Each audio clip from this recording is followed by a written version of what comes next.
दोस्तों, एस्ट्रोलॉजी में नक्षत्रों का बहुत बड़ा खेल है।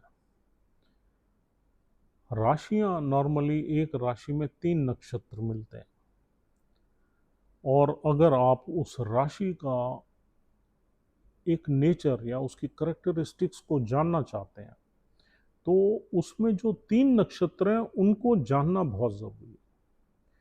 अगर आपने उन तीनों नक्षत्रों की एनर्जी को उस राशि में डाल दिया, तो वो कंबाइंडली वो वाली चीज़ें, वो तीनों नक्षत्रों की जो करैक्टरिस्टिक्स हैं, वो मिक्स होके वो एक राशि का निर्माण कर देती हैं।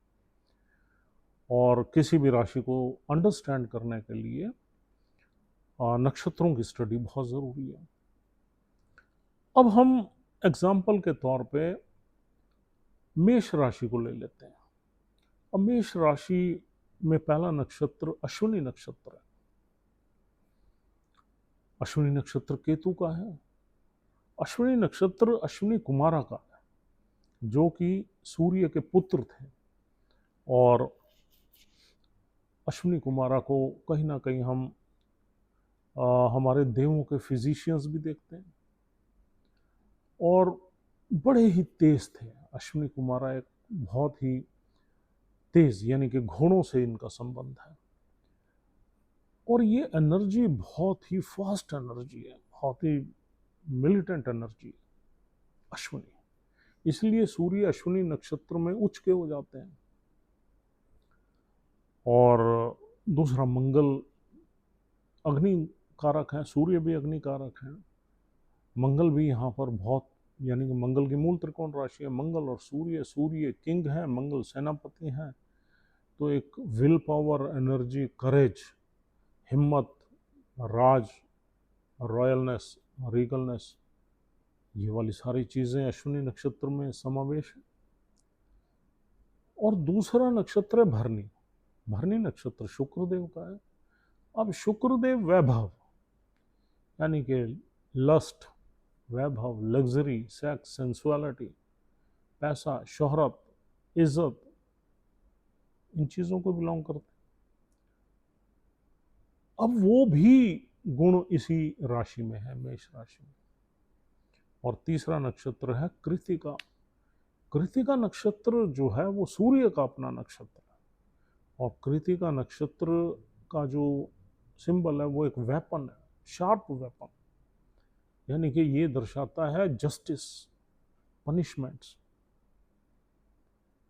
और एक राजा का हुक्म, राजा का डर, राजा की पनिशमेंट, ये एनर्जी भी इसी राशि में है। तो अब देखिए, आप ध्यान से अगर आप देखेंगे तो ये तीनों चीज़ों की करेक्टरिस्टिक्स जो है वो इसी राशि में समावेश है, यानी कि मेष राशि में।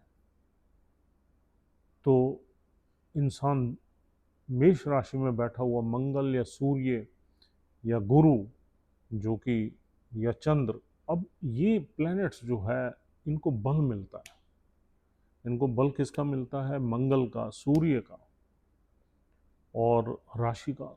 तो इस राशि में ये गुण है और इन्हीं गुणों की वजह से ये राशि जो है काफ़ी अच्छी मानी जाती है, काफ़ी तेज़ मानी जाती है, काफ़ी एग्रेसिव मानी जाती है, एक्शन ओरिएंटेड मानी जाती है। और इस राशि में सूर्य जो है आपको राशि ठाट बाट दे देता है, सरकारी नौकरियां दे देता है। मंगल अगर बैठ जाए सूर्य के साथ तो आपको डिफेंस में ले जाता है। यानी कि डिफेंस में पहले सेनापति का संबंध था मंगल से, अब तो डिफेंस में, यानी कि उस तरह की जो जॉब्स हैं वो सेनापति के इक्विवेलेंट ही हैं। तो इसी तरीके से हर राशि को अगर आप देखेंगे तो उसमें कुछ न कुछ करैक्टरिस्टिक्स 3 नक्षत्रों की मिला के वो राशि का निर्माण होता है। तो वही वो राशि है और उसी में वही उसकी जो है असली, अगर हम उस राशि को किसी भी चार्ट में देखेंगे तो वो राशि जिस घर में बैठी होगी उस घर में भी उन्हीं चीज़ों का करेक्टरिस्टिक्स रहेंगे। जैसे अब 1 नंबर राशि को अगर हमने सपोज चौथे घर में डाल दिया, तो 4th हाउस में ये सारी करेक्टरिस्टिक्स मिलेंगी, जो उसका माँ का घर है, जो डोमेस्टिक एनवायरनमेंट है उसमें ये तेज़ी मिलेगी, ये चीज़ें मिलेंगी। और इसी राशि को हमने 10 नंबर में डाल दिया 10वें घर में, तो आप ये समझ लीजिए कि आपकी प्रोफेशनल लाइफ बड़ी प्रोमिनेंट रहेगी, बड़ी रंगीली रहेगी। एक आप पोस्ट पोजीशन को हासिल करेंगे और आपका दबदबा रहेगा, लीडरशिप पोजीशन रहेगी, एक्शन ओरिएंटेशन रहेगा, सब कुछ। यानी कि वो 10वें घर में आ गया। 10वें घर में दिशा बली भी हो जाते हैं मंगल और सूर्य, क्योंकि वो नून का भाव है।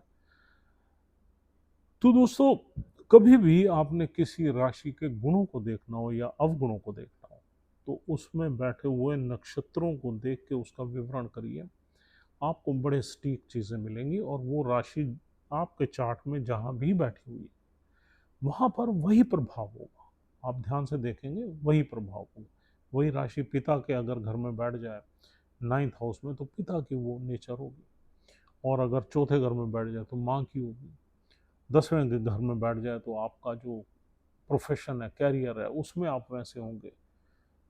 और अगर लगन में बैठ जाए तो आपकी पर्सनैलिटी वो होगी, दिलेर होंगे आप, और काफ़ी किसी से डरने वाले नहीं होंगे, निर्भीक होंगे। तो ये सारी चीज़ें जो है आपको राशि के प्रभाव से पता लग जाती है। Thank you very much.